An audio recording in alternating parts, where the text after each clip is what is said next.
Why doesn't the government just tell gas stations to stop charging so much? Keep the price $2 a gallon. Sounds good to me. My name's Eric. This is Above My Pay Grade. Let's get into it.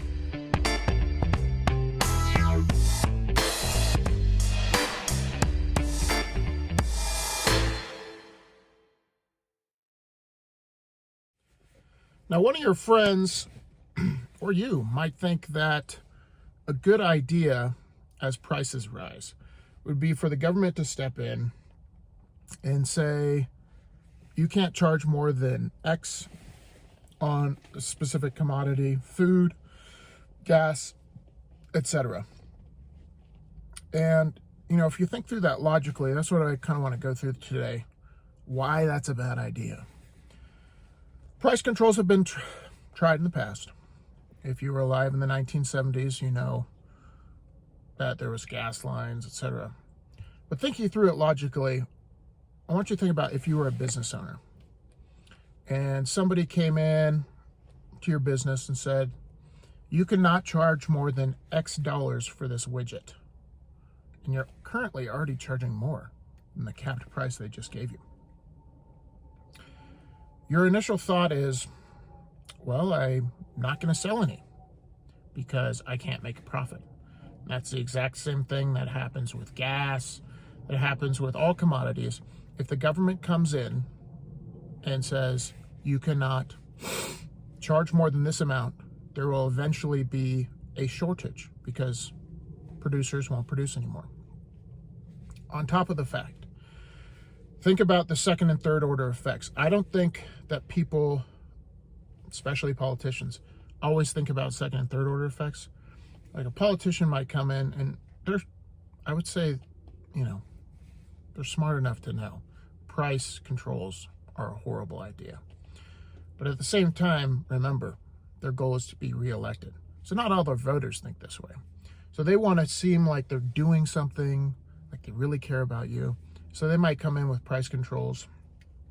It's the same incentive why they haven't been fiscally responsible, administration after administration, because they don't want to be the guy where it falls apart on their watch.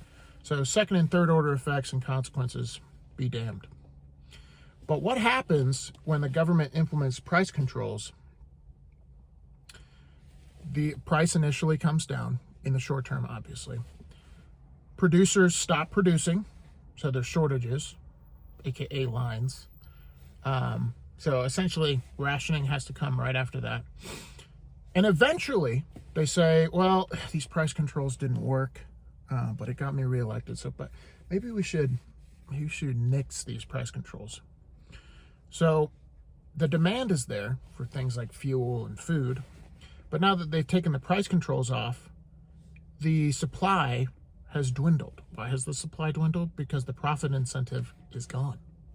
Because all these producers during the price control era either had to shut down or are producing. And so to turn that spigot back on for production doesn't happen overnight.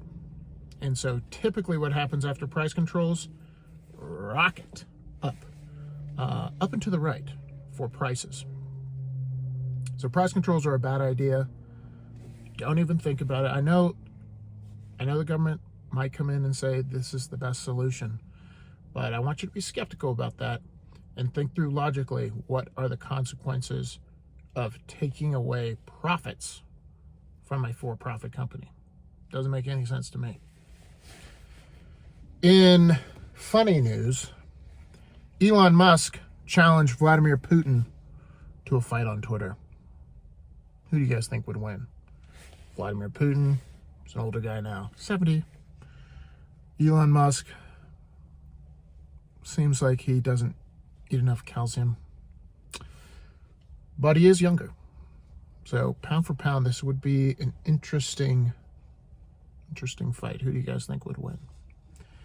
Speaking of Tesla, Elon Musk, Stephen Colbert on the Tonight Show the other night mentioned that he wasn't worried about gas prices because he owns a Tesla. Genius. don't know why I haven't thought about this. For years, I've been, anytime I go downtown somewhere and I see a homeless person, I just, they have their sign, they say, we'll work for food. And I ask them, why don't they just buy a house? And they wouldn't be homeless anymore. Pretty obvious stuff. I don't know why it just goes over people's head that just buy a house, won't be homeless. Buy a Tesla, you won't have to worry about gas prices anymore. Genius stuff. Think about it. Makes a lot of sense to me. All right, guys, that's going to wrap it up for today. If you think these ideas are important, I would appreciate it if you would share this with friends and family. I think this kind of financial education is extremely important, especially in the uncertain times we're living in.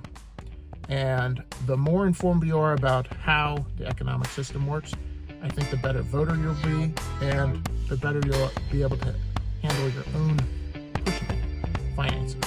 Thanks for watching. Thanks for listening. See you tomorrow.